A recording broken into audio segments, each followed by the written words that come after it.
Hola a todos, katawhan sa Dios sa Archdiocese sa Osamis. Sa ngalan sa tong kalahuron nga Arsobispo, si Archbishop Martin Sarmiento Humuwadidi, ug sa kahugpungan sa tibuok kaparian, dinhi sa lokal nga simbahan sa Osamis, kini nausab si Reverend Father Eman Pudyutan ang maghatod kaninyo sa atong mga pagpamalandong bahin sa Ebanghelyo karong adlaw. Mga igsoon ko ni Kristo adlaw karon nga Biyernes, Marso 20 sa tuig 2026 ug anaa na kita sa ikaupat nga semana sa Kwaresma. Ug ining adlaw nga Biyernes ako diay nga pagtimbaya ug kaning congratulations ngadto sa mga katawhan sa Dios diha sa parokya ni Señor San Jose sa lungsod sa Sinakaban. Sanglit kagahapong adlaw, Marso 19, adlaw nga Huwebes, sila nagasaulog man sa ilaang parokyal fiesta sa ilang patron si San Jose, Bana ni Maria. Busa sa tanan nga katawhan sa Dios sa parokya ni Señor San Jose sa lungsod sa Sinakaban, congratulations. Salamat kaayo tungod kay padayunon ang inyong pagpadayag sa inyong pagtuo, labi na diha sa pagsaulog sa fiesta.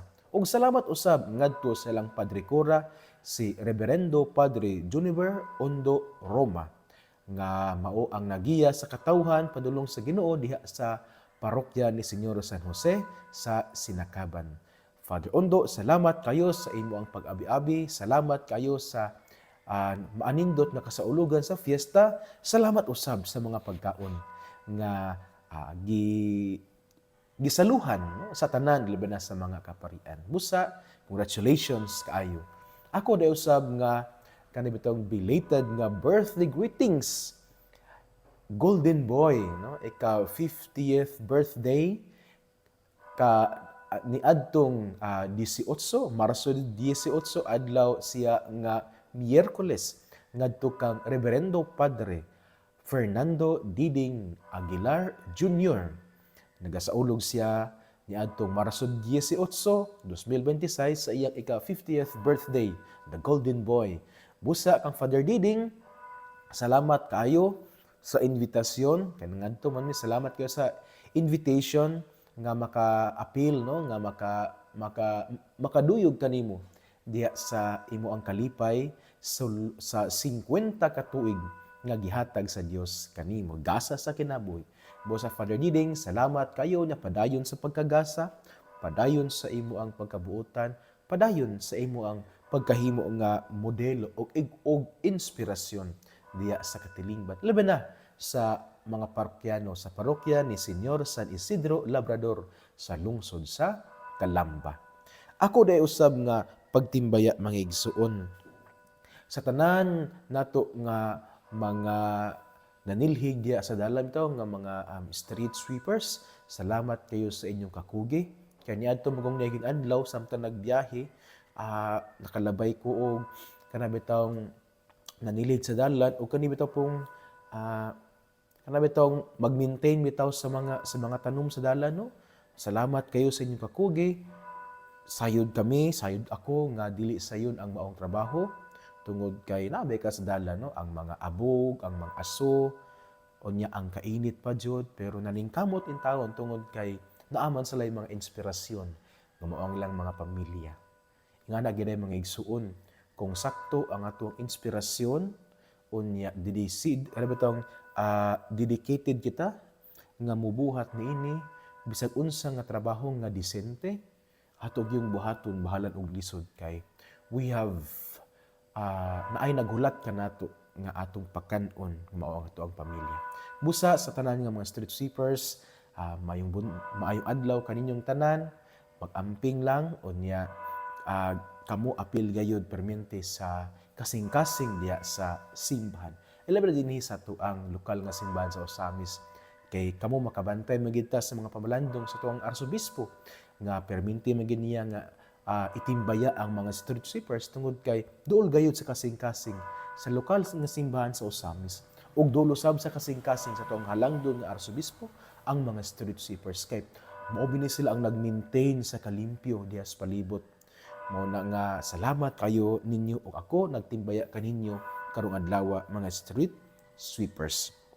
Ang igsoon ning adlaw nga Biyernes, Marso 20, 2026, ari ta sa itong ebanghelyo.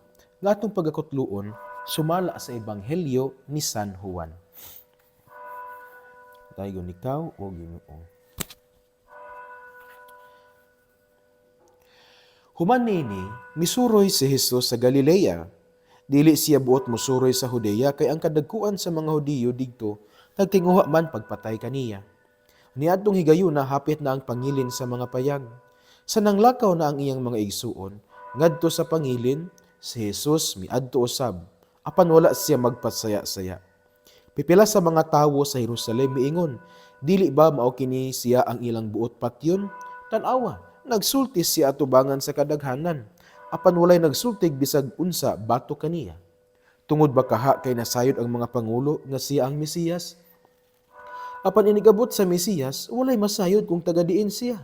Apan kitang tanan nasayod tagadiin kining tawhana. Samtang nagtudlo si Jesus sulod sa templo, miingon siya sa kusog nga tingog, nakaila ba gayud kamo kanako og nasayod ba kamo kung tagadiin ako? Apan wala ako muanhi sa akong kaugalingong pagbuot. Ang nagpadala kanako matuod, wala kamo makaila kaniya. Apan ako nakaila, kay gikan man ako kaniya ug siya man ang nagpadala kanako. Unya misulay sila sa pagdakop kaniya, apan walay nakahimo niini kay wala pa man moabot ang iyang panahon. Mangigso ng ebanghelyo sa Ginoo. Daygon ikaw, Kristo. Ngigsuon ang ato nga ebanghelyo karong adlaw nga Biyernes, Marso 20, 2026. Ato nga gikutlo sumala sa ebanghelyo ni San Juan, kapitulo 7, versikulo 1, 2, 10, unya versikulo 25 hangtod sa 30. Di ato nadunggan nga si Jesus ningadto siya sa Galilea, unya wala ningadto pud siya sa Jerusalem kay hapit naman ang pangilin sa mga payag. Uy, ato man kasaulogan din sa lokal nga simbahan sa Osamis, no? Matag Oktubre, no? Pangilin sa mga payag. Unya niini nagsangyaw siya dito sa templo. Unya nay mga reaksyon ang mga tao nga nakaila kaniya nga ingon sa mga tao nga mao man ang katong gusto nga patyon sa mga kadagkuan sa mga Hudiyo tungod kay alang sa kadagkuan sa mga Hudiyo blasphemous kayo si Jesus sa iyang mga gipangtudlo, unya supa kayo sa sigon sa balaod ni Moises sa iyang mga gipangbuhat. Apan ingon ang mga tao nga kani bitaw kung sa taong nato niining basin mao ni siya ang Mesiyas mo nang wala na lang dayon na og patay sa mga Hudiyo. Apan nindot kayo ang giingon ni Kristo mga ingon siya nga wala gid mo na kaila kanako, ako kay gikan man ko samahan nya nakailagi ko samahan kay ako ning anhi pagtuman sa kabubuton unya ako gikan man ko niya busa nakaila ako kaniya. Kini bitaw nga ebanghelyo mga igsuon nindot kayo nga pahinumdom kanato alang nining panahon sa Kwaresma. May tungod ku sa ato ang pag-ila sa Ginoo. Ang mga tao sa ebanghelyo giingnan sila ni Jesus kung nakaila ba gyud sila kaniya. Siguro nakaila lang sila kang Jesus sa ngalan ni Jesus, sa iyang pamilya nga siya anak og panday, nga siya taga Nazaret, nga siya natawo sa Bethlehem, mga kanang bitawng casual lang kayo nga kahibalo mahutungod sa usa ka tawo. Pero wala gid sila nakaila kang Jesus nga siya mao ang Mesiyas, nga siya mao ang bugtong anak sa Dios nga kapadala dinhi sa kalibutan aron sa pagluwas kanatong tanan. Pero ang dakong pangutana ngano kaha nga ang ilang pag-ila kang Hesus sa mga tawo sa ebanghelyo, ang ilang pag-ila kang Hesus taphaw lang. About lang sa ngalan, siguro apil na sa edad, sa ginikanan, asa kagikan, sa trabaho, anak lang o panday. Mga ingana nga mga butang ngano kaha nga ang pag-ila nila kang Hesus taphaw lang kaayo. Sa akong pamalandong mga igsuon, ang pag-ila nila kang Hesus taphaw lang kaayo tungod kay wala sila panahon nga iluhon si Jesus. Simple as that. Ang ila sirong panahon nga nakadungog sila kang Jesus, kana lang siguro nga murag na sana ano ba to, na curious sila kinsa maning tawhana o niya sa ilaang pagpaminaw kang Hesus dili pod permente. Walay panahon sila nga makig-uban kang Hesus. Wala sila panahon nga minaw gayud sa unsay gitudlo ni Hesus. Wala sila panahon nga pamalandungan ug palawman unsa ang ilang nadungog diha sa mga pagsangyaw ni Hesus. Ug wala po sila panahon mamalandong sa mga dagkong mga butang nga gibuhat ni Hesus. Crucial kining panahon mga igsuon.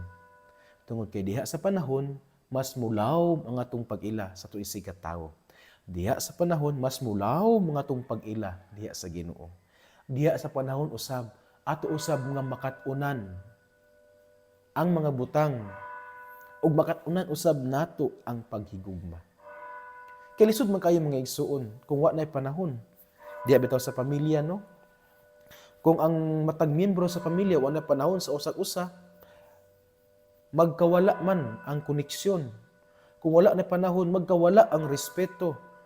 Hangtod nga malimtan na dayon nga ingani di ay birthday di ay ni mama ron, birthday di ay ni papa ron. Uy, birthday man di sa akong anak ron. Malimtan na ang mga significant events diya sa pamilya kung wala nay panahon.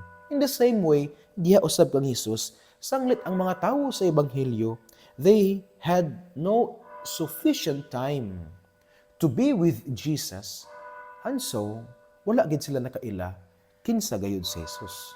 Nga siya, anak sa Dios. Nga siya, mao ang Mesiyas, ang gipadala sa Ginoo aron sa pagluwas sa tanan. Ang panahon, crucial kayo mga igsuon. Ang panahon, importante kayo. Umo kini nga sa panahon sa Kwaresma, kay naman ta panahon sa Kwaresma, kita gayud gihagit sa simbahan nga mogahin gitag panahon. Uban ang Ginoo.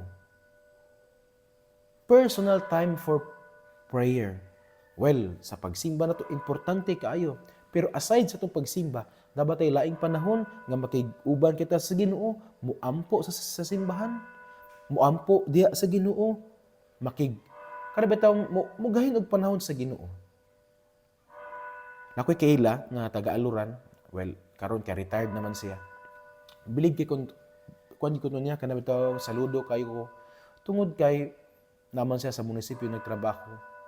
Unya before gid siya moadto sa munisipyo, mura siya og kani si San Isidro Labrador.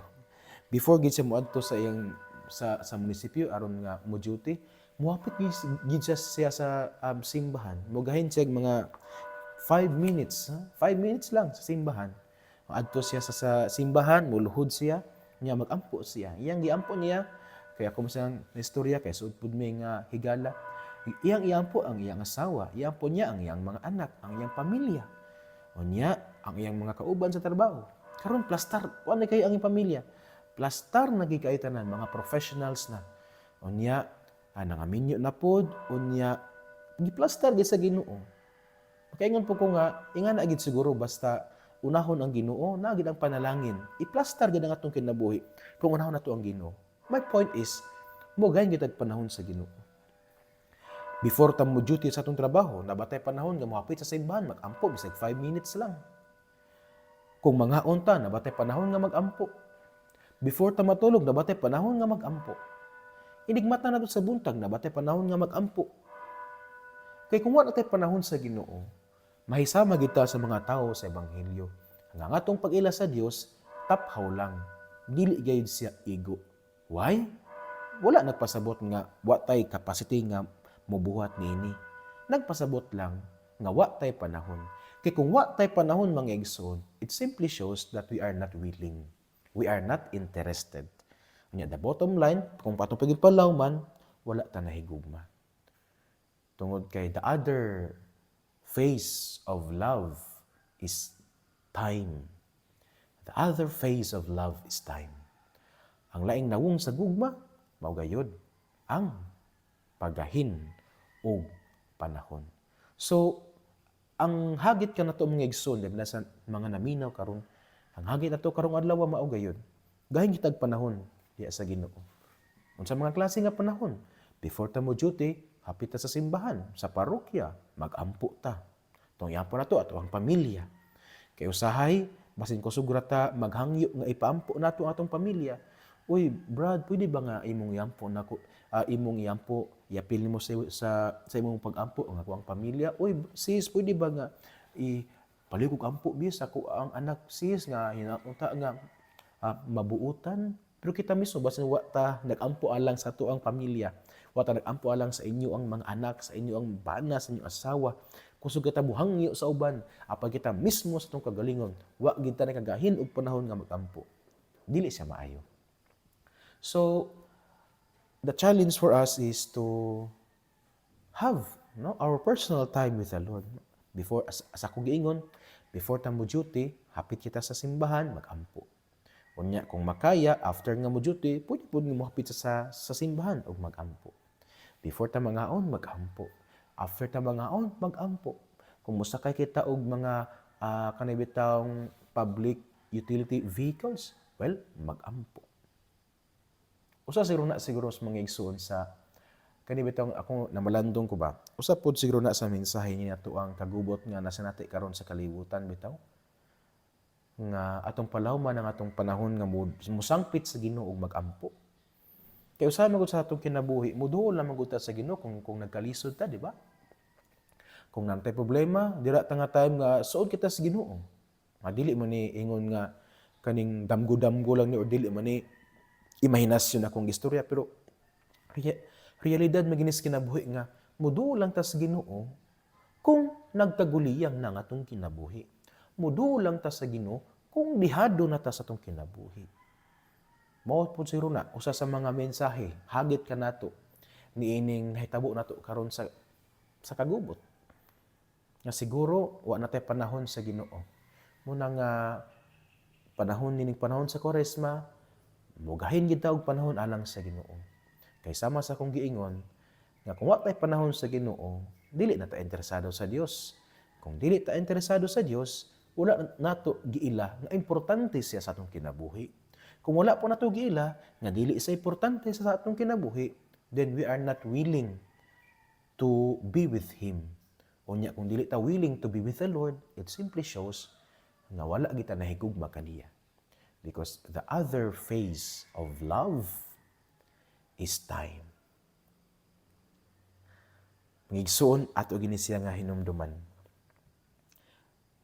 Kung wa natay panahon, maglisod kita sa pag-ila. Maglisod kita pagpalawom sa atong gugma. Mga igsoon, dinhi nila kukutob sa akong pamalandong nining adlaw nga Biyernes, Marso 20, 2026. Atong hinumduman nga ang mayong balita nga maong pulong ni Jesus, angay ginatong paminawon pamalandungan ug paningkamutan nga puy-an niya sa atong kinabuhi. Kay bulahan kayo ang tawo nga naningkamot nga magpuyo sa mga pulong ni Jesus. Sama siya sa usa ka kahoy nga gitanum daplin sa sapa kansang dahon dili gayon malaya. Tiempo sa timbunga siya mohatag og mamaayo ug daghang mga bunga. Amen. Ayaw kalimot mga igsuon. Panahon importante kaayo. Mugahin og panahon diha sa Ginoo. Mugahin og panahon diha usab sa kauban sa ato ang pamilya, sa atong mama, sa ato ang papa, sa atong mga igsuon. Mugahin usab og panahon diha sa ato ang mga importante nga buluhaton, ang mga prioridad. Og mugahin usab og panahon alang diha sa atong kagalingon sa pag-ila. Nga kita di ay tanan gikan sa Dios. O sangli kita gikan sa Dios, kinahanglan yutang makaila kaniya. Uban sa pangiliya sa tatong mahal nga inahan, nagisangpit natong mga misnon nga berhen sa kuta. Ang Dios unta magapanalangin kaninyo kanunay sa ngalan sa Amahan ug sa Anak ug sa Espiritu Santo. Amen. Mayong adlaw, mag-amping ug ki Dios les siempre bendiga.